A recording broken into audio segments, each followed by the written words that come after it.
بسم اللہ الرحمن الرحیم۔ آج ہم آپ کی خدمت میں ایک سبق آموز افسانوی قصہ لے کر حاضر ہوئے ہیں۔ قصہ ہے ایک شخص کی سب سے چھوٹی بیٹی کا۔ چھوٹی بیٹی اپنے باپ کا گھر کیوں چھوڑ کر چلی گئی اور کس طرح اس کی ایک بادشاہ سے شادی ہو گئی، جاننے کے لیے ویڈیو کو آخر تک ضرور دیکھیے گا۔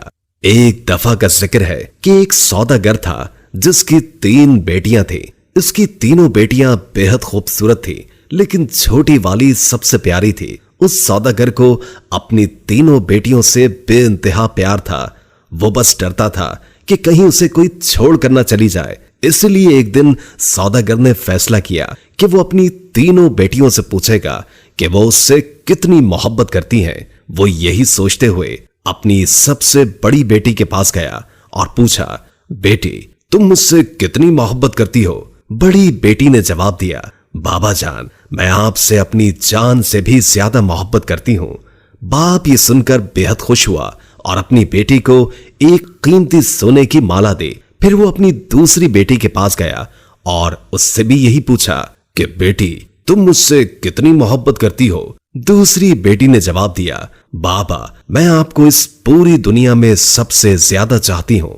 باپ بیٹی کی بات سن کر خوش ہوا اور اسے بہت سی سونے کی اشرفیاں دی۔ اب سوداگر اپنی سب سے چھوٹی بیٹی کے پاس گیا، بیٹی تم مجھ سے کتنی محبت کرتی ہو؟ سب سے چھوٹی بیٹی نے جواب دیا کہ نمک کے برابر۔ بیٹی کا جواب سن کر باپ کو بہت غصہ آیا۔ نمک تو انتہائی سستی اور معمولی چیز ہے، یہ مجھے اتنا پیار کرتی ہے؟ اور پھر سوداگر نے اسے بہت ڈانٹا اور غصے میں یہ بھی کہہ دیا کہ مجھے پتا ہے کہ تم ایک دن مجھے چھوڑ کر چلی جاؤ گی، اس لیے بہتر ہے کہ ابھی سے اس گھر سے چلی جاؤ۔ باپ کی بات بیٹی کے دل پر جا کر لگی اور وہ کسی کو بھی بتائے بغیر گھر سے روتے ہوئے نکل گئی۔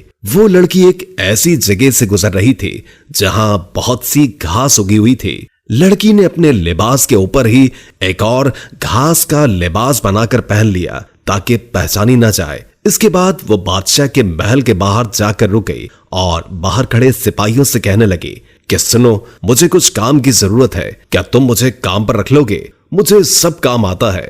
نہیں بی بی، ہم ایسے کسی کو کام پر نہیں رکھ لیتے، جاؤ یہاں سے۔ لڑکی اداس ہوئی لیکن پھر سے اصرار کرنے لگی، دیکھو مجھے کام کی بہت ضرورت ہے، میرے لائق کوئی تو کام ہوگا محل میں۔ اس سے پہلے کہ سپاہی انکار کرتا، ایک باورچی ان کے پاس آ کر کھڑا ہو گیا۔ اس نے شاید لڑکی کی بات سن لی تھی، اسے لڑکی پر بہت ترس آیا، اس لیے اس نے لڑکی کو اپنے ساتھ رکھ لیا۔ باورچی نے اسے سارے کام سمجھائے اور اسے اس کے سونے کی جگہ بھی دکھا دی جہاں اور بھی عورتیں تھیں۔ کسی کو اس لڑکی کا نام تو نہیں معلوم تھا، تو اس کا گھاس والا لباس دیکھ کر سب نے اس کا نام گھسیاری رکھ دیا۔ اگلے دن محل میں ہلچل مچی کہ بادشاہ ایک بہت بڑی تقریب کا انعقاد کر رہے ہیں، اس میں ہر کوئی شریک ہو سکتا ہے۔ تمام ملازم عورتیں اپنے آپ کو سنوارنے میں لگ گئی۔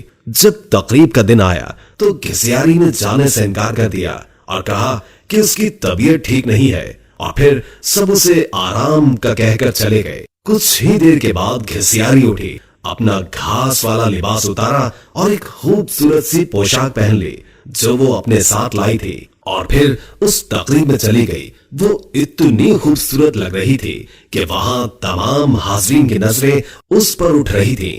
ہر کوئی تعجب میں تھا کہ اتنی حسین لڑکی کون ہے۔ وہاں بادشاہ کا بیٹا بھی موجود تھا۔ اس نے جب اس حسین لڑکی کو دیکھا تو دیکھتا ہی رہ گیا، اور پھر شہزادے نے پوری تقریب بس گھسیاری کے ساتھ باتوں میں گزار دی۔ شہزادے نے کسی اور کی طرف آنکھ اٹھا کر بھی نہ دیکھا۔ پھر گھسیاری کسی کی بھی نظروں میں آئے بغیر واپس محل میں آ گئی۔ اگلے دن عورتوں نے کہا کہ تمہیں وہاں ہونا چاہیے تھا۔ کل بادشاہ کا بیٹا ایک حسینہ پر لٹو ہو گیا اور سارا وقت اسی کے ساتھ رہا۔ گھسیاری بظاہر اداسی ہوئی، ہاں کاش میں بھی جا سکتی۔ کچھ دنوں کے بعد بادشاہ نے پھر سے ایک تقریب رکھی۔ اس بار گھسیاری نے یہی بہانہ لگایا کہ اس کی طبیعت ٹھیک نہیں ہے، سو وہ نہیں جا سکتی۔ لیکن سب کے جانے کے بعد اس نے پھر سے ایک عمدہ لباس پہنا اور تقریب میں چلی گئی۔